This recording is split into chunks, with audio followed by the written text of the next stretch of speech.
నమో తస్స భగవతో అర్హతో సమ్మా సంబుద్ధస్స. ఈరోజు మనం అభిధమ్మంలో ఈ రూపానికి సంబంధించిన విశ్లేషణను తెలుసుకుందాం. రూపం అంటే పదార్థం లేకపోతే ఈ శరీరం. పరమార్థ సత్యాల్లో మూడవది ఈ రూపం. రూపం అంటే మార్పు చెందేది అని అర్థం. ఇలా మార్పు చెందడానికి వేడి, చల్లదనం వంటి కారణాలు చాలా ఉన్నాయి.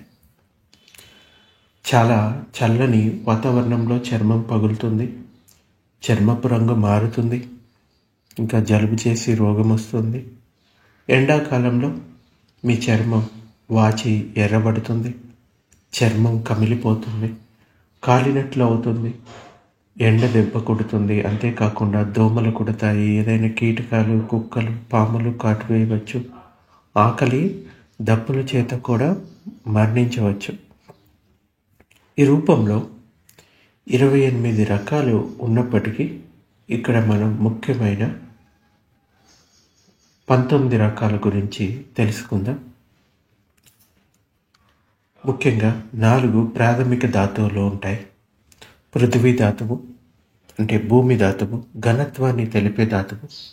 వ్యాప్తికి సంబంధించిన ధాతువుని పృథ్వీ ధాతువు అంటారు. రెండోది ఆపో ధాతువు అంటే దీన్నే జలధాతువు. ఇది ద్రవ రూపంలో ఉండి అన్నిటిని కలిపి ఉంచుతుంది. దీన్నే సంఘటన ధాతువు అని కూడా అంటారు. మూడవది తేజోధాతువు అంటే అగ్ని ధాతువు. దీన్ని ఉష్ణం ఇంకా చల్లదనం రూపంలో కనబడుతుంది. నాలుగవది వాయుధాతువు. ఈ వాయుధాతువు కదలికలు, గతి ధాతువు ఇంకా ఆధారంగా ఉండేది.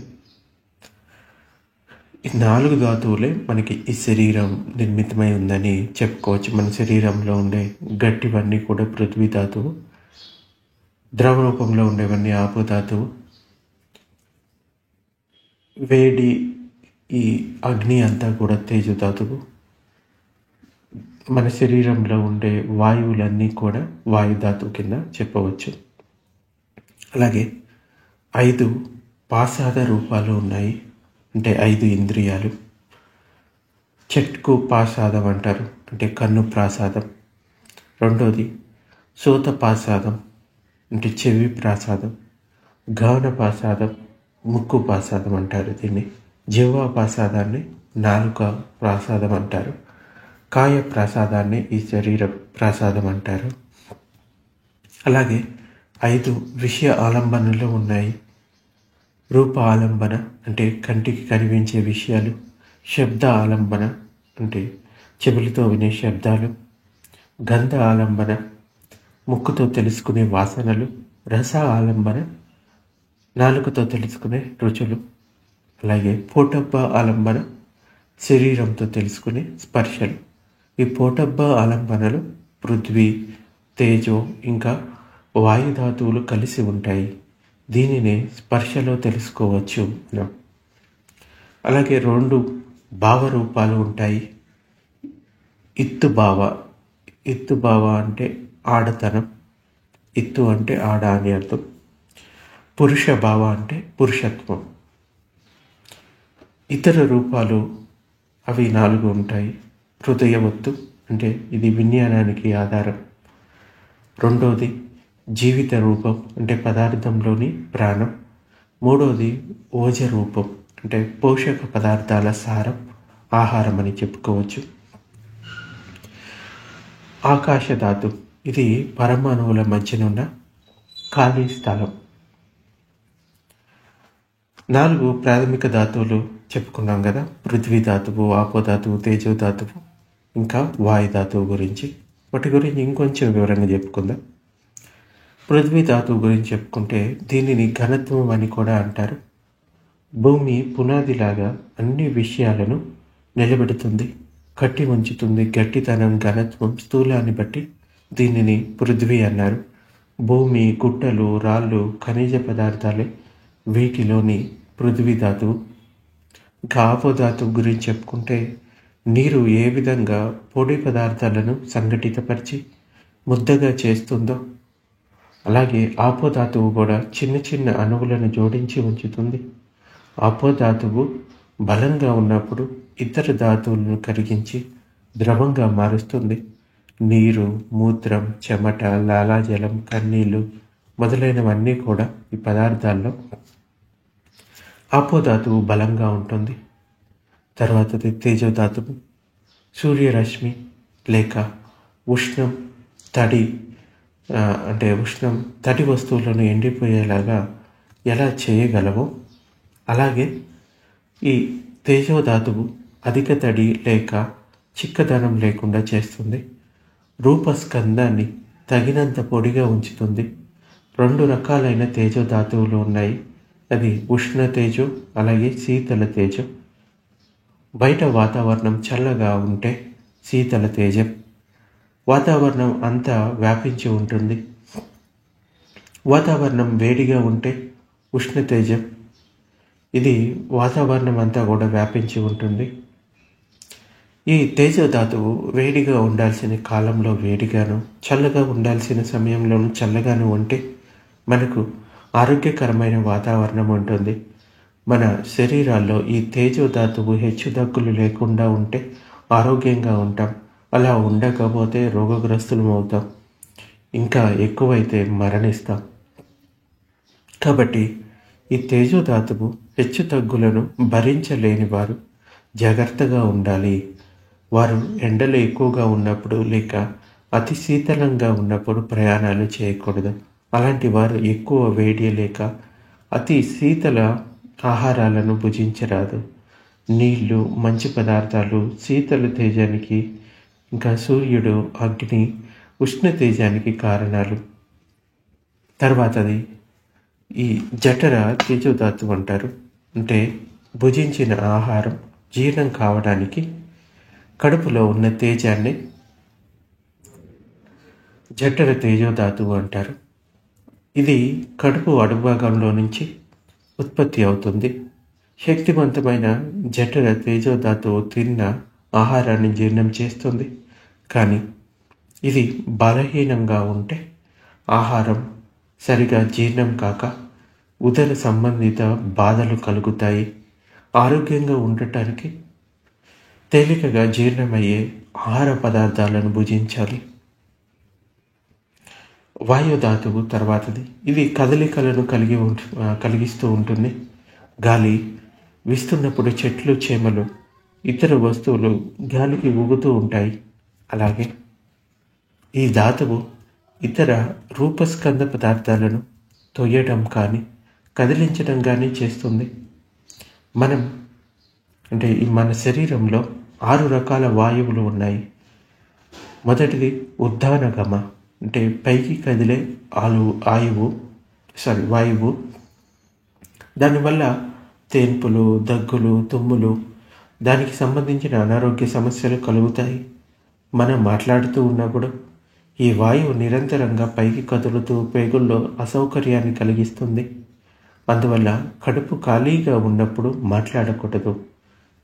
రెండవది అధోగమ, అంటే కింద వైపునకు కదిలే వాయువు. దీనివల్ల ప్రేగుల్లో కదలికలు కలగడం వల్ల ఎక్కువసార్లు మల విసర్జన చేయవలసి వస్తుంది. మూడవది కుచ్చిట్ట, అంటే పెద్ద పేగులు ఇంకా చిన్న పేగులు కాకుండా మిగతా ఇతర అంతర్గత అవయవాల్లో కదిలే వాయువు. తర్వాతది కోసట్టయ, అంటే పెద్ద పేగులు, చిన్న పేగుల్లో కదిలే వాయువు. ఈ వాయువు తిన్న ఆహారాన్ని కిందికి కదిలిస్తుంది. జీర్ణం కాని మిగిలిన వ్యర్థ పదార్థాలను పెద్ద ప్రేగుల ద్వారా కదిలిస్తుంది. ఐదవది అంగమంగానుసారి అంటారు దీన్ని. కాళ్ళు, చేతుల్లో కదిలాడే వాయువు. ఈ వాయువు సరిగా కదలికలు చేయకపోతే అనారోగ్యం కలుగుతుంది. మన శరీరంలో సూక్ష్మ సిరలు ఉన్నాయి. వాటి ద్వారా ఈ వాయువు కదులుతుంది. ఒకే భంగిమలో ఎక్కువసేపు ఉంటే ఈ వాయువు కదలికలు జరపలేదు. దీనివల్ల ఒకే ప్రాంతంలో రక్తం ప్రసరించకుండా ఆగిపోతుంది. దీనివల్ల ఆ ప్రాంతం మొద్దుబారి నొప్పి కలుగుతుంది. ఇలా జరగకుండా ఉండాలి అంటే ఒకే భంగిమలో ఎక్కువసేపు ఉండకుండా ఉండాలి. ఇంకా నడవటం, వ్యాయామం చేయాలి. ఆరోది అశ్వాస ప్రశ్వాస, అంటే శ్వాస ద్వారా లోపలికి వెళ్ళే గాలి, అలాగే బయటికి వచ్చే గాలి, అంటే ఉచ్ఛ్వాస నిశ్వాసలు. దీనినే ఆనాపాన అని కూడా అంటారు. ఇది కూడా వాయుధాతువులోకి సంబంధించిందే. 4 ప్రాథమిక ధాతువులు పృథ్వీ, ఆపో, తేజో, ఇంకా వాయువు. ఇవి ప్రాథమిక పదార్థాలు. ఇతర పదార్థ ధర్మాలు అంటే మాధ్యమిక పదార్థానికి చెందినవి. ఉదాహరణకి ఇంద్రియ అవయవాలు. ఈ మాధ్యమిక పదార్థాలు వాటి అవసరాలకు ప్రాథమిక పదార్థాలపై ఆధారపడి ఉంటాయి. అందువల్ల ఈ 4 ప్రాథమిక ధాతువులు శరీరంలో ఎంత ఎక్కువ పరిమాణంలో ఉంటే అంత పెద్ద శరీరాలు ఉంటాయి. మనకు భౌతికంగా కనిపించే ఈ భూమి, రాళ్లతో నిండిన పర్వతాలు, ఎక్కువ భాగం వ్యాపించి ఉన్న నీళ్లు, పెద్ద పెద్ద మంటలు, తుఫానులు, అనేక రకాల ప్రాణులు, మనిషి, ఇంకా పెద్ద చేప, పెద్ద తాబేలు లాంటి ప్రాణులన్నీ 4 ప్రాథమిక ధాతువుల సంయోగం వల్ల ఏర్పడినవే తప్ప మరొకటి కాదు. రూపాలు అంటే కళ్ళు, చెవులు, దృశ్యం, శబ్దం మొదలైనవి. వాటి పరిమాణం పెరగదు. ఉదాహరణకి సబ్బుల తయారీలో ఎక్కువ సెంటు వాడినందువల్ల సబ్బు పరిమాణం అనేది పెరగదు, కానీ వాసన పెరుగుతుంది. అలాగే సబ్బు తయారీలో తక్కువ సెంటును వాడినంత మాత్రాన దాని సైజు తగ్గదు, కానీ దాని పరిమళం తగ్గుతుంది. కాబట్టి ఈ 4 ప్రాథమిక ధాతువులే ప్రాథమిక పదార్థాలు అని జ్ఞాపకం ఉంచుకోవాలి. తర్వాతది 5 ఇంద్రియాలు. రేడియోలు, టెలివిజన్లు శబ్ద, దృశ్య సంకేతాలను అందుకోగలవు. అలాగే మన శరీరంలో కూడా ఇంద్రియాలకు సంబంధించిన విజ్ఞానాలు ఉన్నాయి. వీటిని ప్రాసాద రూపాలు అంటారు. అవి ఆ ఇంద్రియాలకు సంబంధించిన ఇంద్రియ విషయాలను గ్రహిస్తాయి. చక్షు ప్రాసాద పదార్థం. ఇది కంటిలోని చూపును గ్రహించే భాగాన్ని చక్షు ప్రాసాదం అంటారు, లేకపోతే చక్షు ప్రాసాదం అంటారు. ఈ చక్షు ప్రాసాదంలో ఈ జ్ఞానాన్ని గ్రహించే కలాపాలు అంటే కంటి పాపలు మధ్యస్థంగా ఉంటాయి. రకరకాల రంగులు, దీపాలు అనే కంటికి సంబంధించిన ఇంద్రియ విషయాలను అంటే రూప ఆలంబన చక్షు ప్రసాదం గ్రహించినప్పుడు చక్షు విజ్ఞానం కలుగుతుంది. ఆ జ్ఞానం వల్ల కన్ను వీక్షించి ఆ విషయాన్ని గుర్తుపడుతుంది. ఈ శ్రోత ప్రసాదం తర్వాతది అంటే చెవి విజ్ఞాన ద్వారం. చెవి అంతర్భాగంలో ఉంగరాన్ని పోలిన భాగం ఉంటుంది. చెవికి సంబంధించిన శబ్ద తరంగాలు ఈ భాగానికి తగిలినప్పుడు శ్రోత విజ్ఞానం ఉత్పన్నమవుతుంది. అందువల్ల ఈ భాగాన్ని శ్రోత ప్రసాదం అని అంటారు. అనేక రకాల శబ్దాలు ఈ శ్రోత ప్రసాదం దగ్గరికి వచ్చినప్పుడు శ్రోత విజ్ఞానం ఉత్పన్నమవుతుంది. అప్పుడు శబ్దం వచ్చిందని మనకి తెలుస్తుంది. తర్వాత అది గాన ప్రసాదం. దీన్నే నాసికా ప్రసాదం అని కూడా అంటారు. ముక్కు దగ్గర జరిగే విషయం. ఏదైనా వాసన వచ్చినప్పుడు ఈ విషయం ముక్కులోకి మేకగిట్ట ఆకారం ఉన్న భాగాన్ని తగిలినప్పుడు గాన విజ్ఞానం ఉత్పన్నమై వాసన తెలుస్తుంది. ఈ భాగాన్ని గాన ప్రసాదం అని అంటారు. తర్వాతది జిహ్వా ప్రసాదం అంటే నాలుక దగ్గర తెలుసుకునే విషయాలని. నాలుకపై కొన్ని భాగాలు రుచిని గ్రహించడం అంటే గ్రహించి తెలుసుకుంటాయి. ఈ భాగాలు తామర పువ్వు రేకుల్లాగా ఉంటాయి. వీటిని జిహ్వా ప్రసాదాలు అంటారు. ఏదైనా తిన్నప్పుడు దానిలోని రుచిని జిహ్వా ప్రసాదం గ్రహించి జిహ్వ విజ్ఞానాన్ని ఉత్పన్నం చేస్తుంది. అప్పుడు ఆహారం యొక్క రుచి మనకి తెలుస్తుంది. తర్వాతది కాయ ప్రసాదం. ఇది స్పర్శ అంగం అని కూడా చెప్పుకోవచ్చు. శరీరం అంతటా ఉండే స్పర్శను తెలుసుకునే కలాపాలను కాయప్రసాదం అంటారు. దేనిని తాకినా కొట్టినా కలిగే స్పర్శను ఈ కాయ ప్రసాదాలు గ్రహించి ఈ కాయ విజ్ఞానం ఉత్పన్నం చేస్తుంది. అప్పుడు స్పర్శ తెలుస్తుంది. ఇలా 5 రకాలైన ఇంద్రియ భాగాలు శరీరంలో ఉన్నాయి. 5 ఆలంబనలు కూడా ఉన్నాయి. పాలీ భాషలో దీన్ని ఆరంభన అంటారు. ఆలంబననే దీనినే తెలుగులో ఆలంబన అంటారు. ఇంద్రియ విషయాలన్నీ ఆలంబనలే. ఏదో ఒక ఇంద్రియ విషయం ఇంద్రియాలను స్పర్శించకపోతే దీనికి సంబంధించిన ఇంద్రియ విజ్ఞానం ఉత్పన్నం కాదు. కాబట్టి ఆలంబనలు ఇంద్రియ విజ్ఞానం చుట్టూ సంచరిస్తాయి. కంటి ఆలంబనను రూప ఆలంబన అని, చెవి ఆలంబనలను శబ్ద ఆలంబన అని, ముక్కు ఆలంబనను గాన ఆలంబన అని, రుచి ఆలంబనను జిహ్వ ఆలంబన లేకపోతే రస ఆలంబన, స్పర్శ ఆలంబనను పోటబ్బ ఆలంబన అని అంటారు. ఈ 5 ఆలంబనల వద్ద చిత్తం తిరుగాడుతూ ఉంటుంది. కామగుణం అనేది కూడా ఉంది.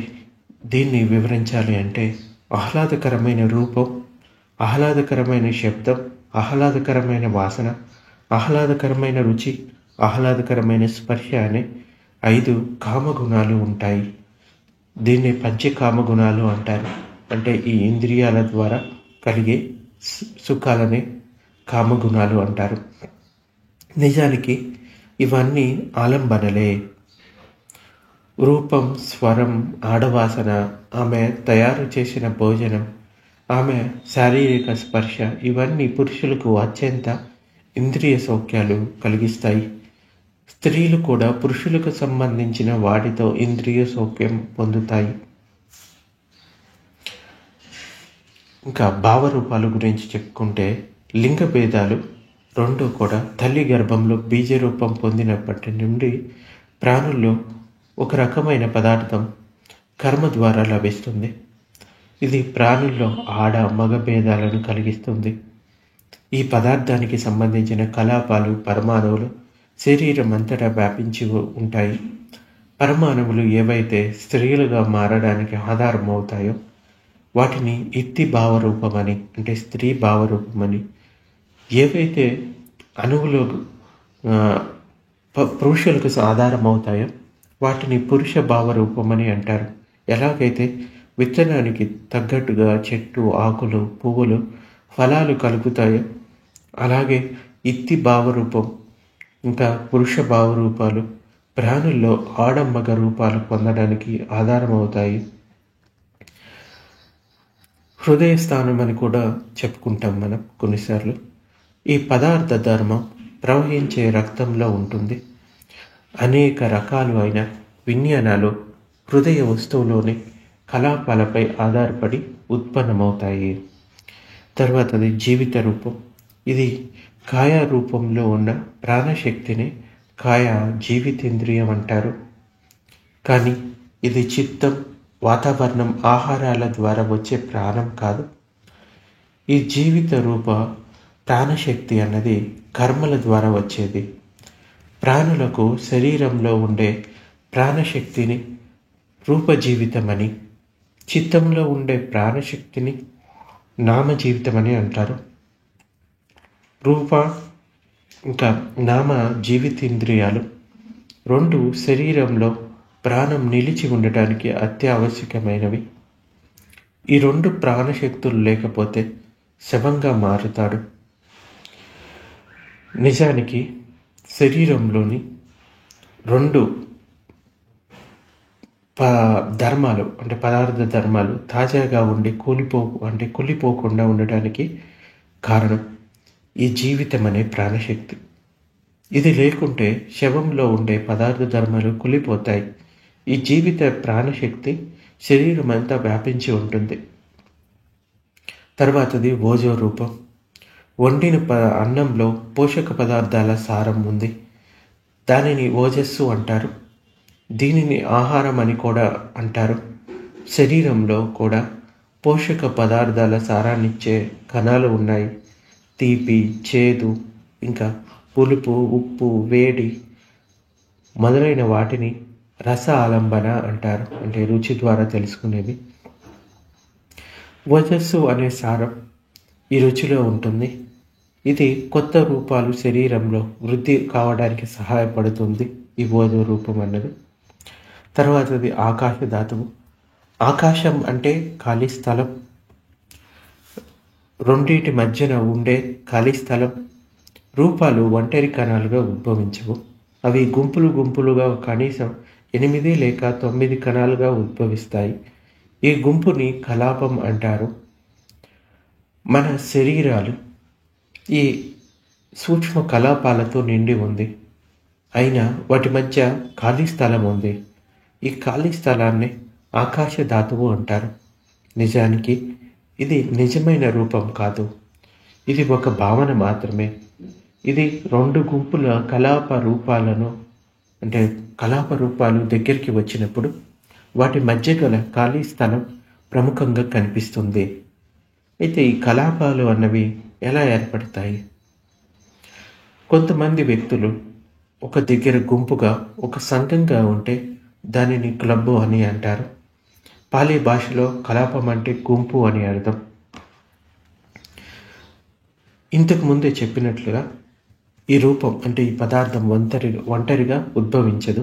పదార్థంలో ఉన్న కణాలు కొన్ని కలిసి ఒక దగ్గర ఒక సమూహంగా ఉంటాయి.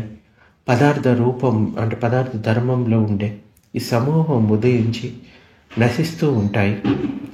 ఇలాంటి ఒక సమూహాన్ని ఒక కలాపం అని అంటారు. అలాగే సమ్మేళనంగా ఉన్న పదార్థం, దీని గురించి చెప్పాలి అంటే 4 మహాధాతువులు పృథ్వీ, ఆపో, తేజ ఇంకా వాయువు. వాటి స్వభావం అనగా ఆకృతి, కనిపించే రూపం, ఇంకా వాసన, రుచి, ఇంకా ఓజస్సు అంటే పోషకాల సారం అని 8 రకాల పదార్థాలు ఎల్లవేళలా కలగలిసి ఉంటాయి. ఒక మట్టి ముద్దలో ఈ 8 రకాల పదార్థాలు వాటి స్వభావాలతో కలిసి ఉంటాయి. దానికి ఒక ప్రత్యేకమైన ఆకృతి, ప్రత్యేకమైన వాసన, రుచి ఉంటుంది. దానిని ముట్టుకోవచ్చు, దాన్ని స్పర్శను అనుభూతి పొందవచ్చు. ఇలాగే జలం, వాయువు, అగ్ని, వేడిమి, ఇంకా వెలుతురు మొదలైనవి కూడా 8 రకాల పదార్థాల సమ్మేళనమే. ఇక ఏ కలాపాన్నైనా మనం కంటితో చూడలేము. దుమ్ములో అత్యంత చిన్న కణాలు కూడా అధిక సంఖ్యలో కలాపాల సమ్మేళనంలో ఏర్పడి ఉంటాయి. సూక్ష్మ క్రిముల్ని సూక్ష్మదర్శినితో అంటే మైక్రోస్కోప్తో మాత్రమే చూడగలుగుతాం. ఇలాంటి సూక్ష్మ క్రిముల్లో కూడా లెక్కలేనన్ని కలాపాల సమ్మేళనంలో ఈ కర్మ, చిత్త, ఇంకా ఋతు ఆహారాలతో ఉద్భవిస్తాయి. కాబట్టి కలాపాల పరిణామాన్ని వర్ణించడానికి వీలు లేనంత అత్యంత సూక్ష్మంగా ఉంటాయి. 4 ధాతువులు స్వభావాన్ని ఇంకా వివరంగా పరిశీలిద్దాం. కర్మ, చిత్తం, ఇంకా ఋతు ఆహారాలతో రూపం ఎలా ఏర్పడుతుందో చూద్దాం. ఒక మట్టి బొమ్మ ఉందనుకుందాం. మట్టి లేక దుమ్ము కణాలతో బొమ్మను చేయలేం. వాటిని ఒక దగ్గరగా కలిపి ఉంచలేం. అవి గాలికి ఎగిరిపోతాయి.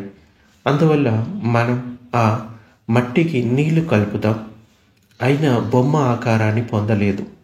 నీళ్లు కలిపిన మట్టి ముద్దను బొమ్మ ఆకృతిలో తయారు చేయాలి.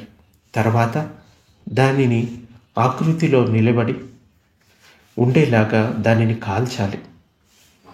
ఇది బొమ్మలు చేసేవాడు బొమ్మని మట్టి, ఇంకా జలం, వాయువు, ఇంకా సూర్యరశ్మి ఉపయోగించి ఎలా తయారు చేస్తాడో చెప్పడానికి ఇచ్చిన ఉదాహరణ.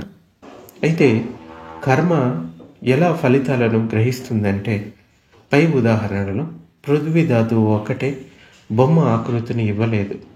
ఇంకా నీరు అంటే ఆపధాతువు మట్టి కలిపి ఒక ఆకారాన్ని తయారు చేసి దానిలో అధికంగా ఉన్న తేమను అంటే తేజోధాతువు, ఉష్ణధాతువుచే తొలగించి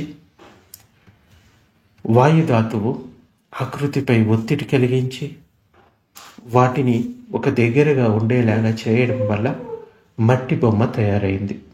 ఈ 4 ధాతువుల సమూహంలో ఆకృతి, వాసన, రుచి, పోషకాల సారం అనే 4 భౌతిక ధర్మాలు ఉన్నాయి. ఒక పద్ధతి ప్రకారంగా కలాపాలు కలిసిన సమ్మేళనంగా మారడం వలన గతంలోని కర్మానుసారం మనిషి అనే ఆకృతి తయారవుతుంది. కర్మ మనుషుల్లో స్త్రీ లేక పురుష లింగాలను నిర్ణయిస్తుంది. గతంలో చేసిన కర్మానుసారం ఆ వ్యక్తికి కొన్ని ప్రాథమిక లక్షణాలు కలుగుతాయి. ఇంకా కొన్ని ప్రాణులు వాటి కర్మానుసారంగా ప్రేత రూపాన్ని కూడా పొందవచ్చు, జంతువులుగా ఉద్భవించవచ్చు. వారు చేసిన కుశల లేక అకుశల కర్మల వల్ల వారు అందంగా ఉంటారా లేక వికృత రూపాన్ని ధరిస్తారా అన్నది నిర్ణయించబడుతుంది. అకుశల కర్మ ఒక ప్రాణిని జంతువుగా మార్చవచ్చు, కానీ ఆ ప్రాణి కుశల కర్మ దానిని అందమైన రూపంతో ఉండేలా చేస్తుంది. అలాగే మంచి కర్మ ఒక ప్రాణి మనిషి జన్మ పొందేలా చేస్తుంది. చెడు కర్మ వికృత రూపం కలిగేలా చేస్తుంది. ఈ విధంగా గర్భంలో పిండ రూపం నుంచి పెరిగి మరణించేంత వరకు ఆ ప్రాణి గతంలో చేసిన మంచి లేక చెడు కర్మలు ఆ ప్రాణిని నియంత్రిస్తాయి. అయితే ఈ చిత్తం అన్నది రూపాన్ని ఎలా నియంత్రిస్తుంది? చిత్తం కర్మ కారణంగా కలిగే రూపాన్ని నియంత్రిస్తుంది. రూపం మనసు ఇష్ట ప్రకారం నడుచుకోవాలి. చిత్తం కూర్చోమని, నిద్రపోమని, నిలబడమని, కదలమని ఆ రూపాన్ని ఆజ్ఞాపిస్తుంది.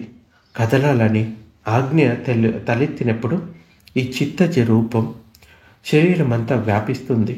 ఇంకా వాయుధాతువు ఈ చిత్తజ రూపంలో ప్రముఖంగా ఉంటుంది. అంటే రూపం మరింత చురుకుగా ఉంటుంది. ఈ రూపం మరింత ఎరుకతో మెలకువతో ఉంటుంది.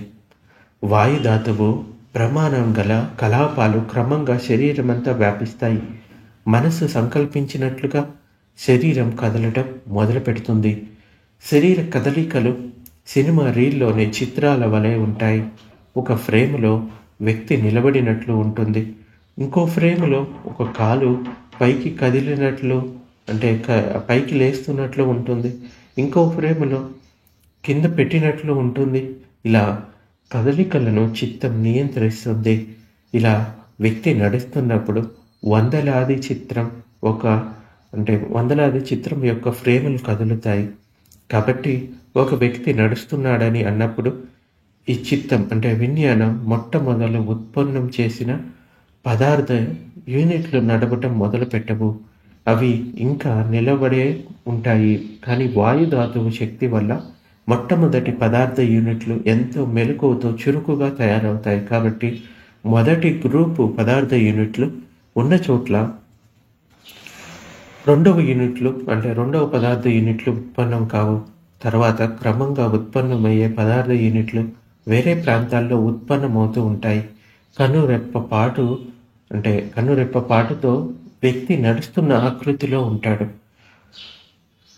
ఎందుకంటే లక్షల కోట్ల నడవలన్న సంకల్ప చిత్త కణాలు ఉత్పన్నమై లక్షల కోట్ల పదార్థ యూనిట్లు ఉత్పన్నమయ్యేలాగా చిత్తం రూపాన్ని ప్రేరేపిస్తుంది. ఇలా మాటికి జరుగుతూనే ఉంటుంది. ఒక సామెత ఉంది, ఏంటంటే సంతోషభావం కలిగి ఉన్నప్పుడు ఈ చిత్తజ రూపం సంతోషంతో ఉండటం వల్ల నీ హృదయం యవ్వనంలో ఉన్నంత శక్తివంతంగా ఉంది అని అంటాం. సంతోషంగా మాట్లాడుతున్నప్పుడు ముఖంలో ఆనందంతో తొణికిసలాడే భావం వ్యక్తమవుతూ ఉంటుంది. అలాగే దుఃఖంతో ఉన్నప్పుడు ముఖంలో దుఃఖ భావం వ్యక్తమవుతుంది. ఎవరితోనైనా దెబ్బలాడుతుంటే ముఖంలో కఠినత్వం బహిర్గతమవుతుంది. ఒక ఇంట్లో అగ్ని ప్రమాదం జరిగితే ఆ మంటలు పక్కింటి వారికి కూడా వ్యాపిస్తాయి. అలాగే చిత్తజ ఇంకా రూపం వ్యాకులతతో ఉంటే గనక రూపం దీనికి అనుగుణంగా కర్మజ, ఉత్తుజ, ఆహారజ రూపాలు కూడా సమానంగా వ్యాకులతను అనుభవిస్తాయి. ఒక వ్యక్తి ఎప్పుడైతే నిరాశతో ఉన్నప్పుడు అతడి రూప లక్షణాలు కూడా వయసు మళ్ళిన వాడిగా తయారవుతాయి. ఆ మనోవేద అపరిమితమైనప్పుడు గుండె పగిలి చస్తాడు కూడా. క్లుప్తంగా చెప్పాలి అంటే చిత్తం రూపాన్ని తల్లి గర్భంలో మొదటి దశ నుండి నియంత్రిస్తూనే ఉంటుంది. అలాగే ఈ వాతావరణం వల్ల కలిగే మార్పులు కూడా ఉంటాయి. వాతావరణం వల్ల కూడా రూపం ప్రభావితం అవుతుంది. ఆహ్లాదకరమైన వాతావరణం ఉన్నప్పుడు ఆ వాతావరణంలో ఉన్నవారంతా ఆనందంగా ఆరోగ్యంగా ఉంటారు. పరిశుభ్రమైన దుస్తులు ధరించడం, పరిశుభ్రమైన పడకపై నిద్రించడం లాంటివి చేయడం వల్ల పరిశుభ్రమైన ఉత్తేజ రూపాలు పెరుగుతాయి. అందువల్ల శరీరం ఆరోగ్యంగా సంతోషంగా ఉంటుంది. కాబట్టి పరిశుభ్రత మంచి ఆరోగ్యంతో ఉండటానికి దోహదపడుతుంది. దీనికి వ్యతిరేక పరిణామాలు కలగడం కూడా నిజమే. మురికి దుస్తులు ధరించడం, మురికితో ఉన్న పక్కలపై నిద్రించడం లాంటివి చేసినప్పుడు అపరిశుభ్ర వాతావరణం అంటే ఈ అపరిశుభ్ర ఉత్తేజ రూపాలు ఏర్పడతాయి, పెరుగుతూ ఉంటాయి. దానితో అనారోగ్యం కలుగుతుంది. వర్షాకాలంలో అనుకూల వాతావరణం వల్ల చెట్లు మొక్కలు బాగా అభివృద్ధి చెందుతాయి. ఎండాకాలంలో ఎండలు వేడి ఎక్కువగా ఉండటం వల్ల పర్యావరణంలో మొక్కలు ఎండిపోతాయి. ఈ విధంగానే ఉత్తేజ రూపాన్ని గర్భం దాల్చినప్పటి నుంచి నియంత్రిస్తుంది. మొక్కల్లోని మార్పులు వాతావరణ పరిస్థితులను తెలుపుతూ ఉంటాయి. అప్పుడు ఉత్తేజ రూపం వాతావరణానికి అనుకూలంగా ఎలా మార్పులు చెందుతుందో తెలుసుకొని ఉండాలి మనం. ఈ రూపంపై పోషకాల ప్రాబల్యం ఉంటుంది. అదేంటంటే మీరు తినే ఆహారంలో, తాగే నీటిలో ఓజో అనే పోషక సారం ఉంటుంది. మీరు మంచి పోషక పదార్థాలున్న ఆహారం, మంచి మందులు తీసుకున్నట్లయితే మీరు ఆరోగ్యంగా దీర్ఘకాలం జీవిస్తారు. మీకు సరిపడని ఆహారం, మందులు తీసుకున్నట్లయితే మీరు అనారోగ్యం పాలవుతారు. కాబట్టి ఆహారం, మందులు సరైన విధంగా తీసుకోవడం వల్ల మంచి ఆరోగ్యంతో ఉండడానికి వీలవుతుంది. తల్లి గర్భంలో పిండ రూపంలో ఉన్నప్పుడు తల్లి తీసుకున్న ఆహారం పిండానికి కూడా లభిస్తుంది. దానివల్ల తల్లి గర్భంలోని పిండం పెరుగుతుంది. కాబట్టి ఆరోగ్యవంతమైన పిల్లలు కలగాలి అంటే తల్లులు తమకు సరిపడని ఆహారం తీసుకోకూడదు. అలా చేయటం వల్ల గర్భస్థ శిశువుకు హాని కలుగుతుంది. గర్భంలో ఉన్న శిశువు తల్లి తిన్న ఆహారాన్ని బొడ్డుగొట్టం ద్వారా గ్రహిస్తుంది. ఈ విషయాన్ని తెలుసుకొని తల్లులు తమ ఆహార విషయాలలో చాలా జాగ్రత్తగా ఉండాలి. గర్భిణీ స్త్రీలు పోషక పదార్థాలు ఉన్న ఆహారాన్ని తినాలి.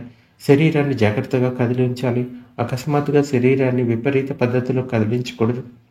ఇంకా డాక్టర్ గారి పర్యవేక్షణలో గర్భాన్ని కాపాడుకోవాలి. ఆహారం తినడం, నిద్రపోవడం సరైన వేళల్లో చేయాలి. అలా సరైన జాగ్రత్తలు తీసుకున్నప్పుడు తల్లి ఆరోగ్యంగా ఉండి ఆరోగ్యవంతమైన శిశువుకు జన్మనిస్తుంది. కాబట్టి తమ ఆహార విషయంలో గర్భిణీ తల్లులు తగు జాగ్రత్తలు తీసుకోవాల్సిన బాధ్యత ఉంది. ఇంకా రూపంపై ఈ అధ్యయనం అనేది మనం పూర్తయింది. కుశల కర్మల ఫలితంగా పాఠకులంతా కూడా కుశల కర్మలు చేస్తూ మంచి ఆరోగ్యంతో శరీరం దృఢంగా ఉండేలాగా జీవిస్తూ ధ్యాన సాధన ద్వారా నిబ్బానాన్ని ప్రాప్తించుకోవాలి. అందరూ ఆరోగ్యంతో శరీర సౌష్ఠవంతో ఉండి పుణ్యకార్యాలు చేస్తూ పారమితులను పూర్తి చేసుకుంటూ పరమసుఖమైన నిబ్బానాన్ని ప్రాప్తించుకోవడానికి ప్రయత్నం చేయాలి. ఈ చాప్టర్ అన్నది మనకి అంత తొందరగా అర్థం అవ్వదు. అభిధమ్మాన్ని మళ్ళీ మళ్ళీ చదివినప్పుడే వీటి గురించి సరైన అవగాహన వస్తుంది. అంచేత జస్ట్ ఒక ఇన్ఫర్మేషన్ కోసం ఈ చాప్టర్ చెప్పడం జరిగింది. అర్థం కాకపోయినా ఇప్పుడేం పర్వాలేదు. చిన్న చిన్న విషయాలను మనం అర్థం చేసుకుంటే సరిపోతుంది. సో ఇది ఈరోజు ప్రవచనం.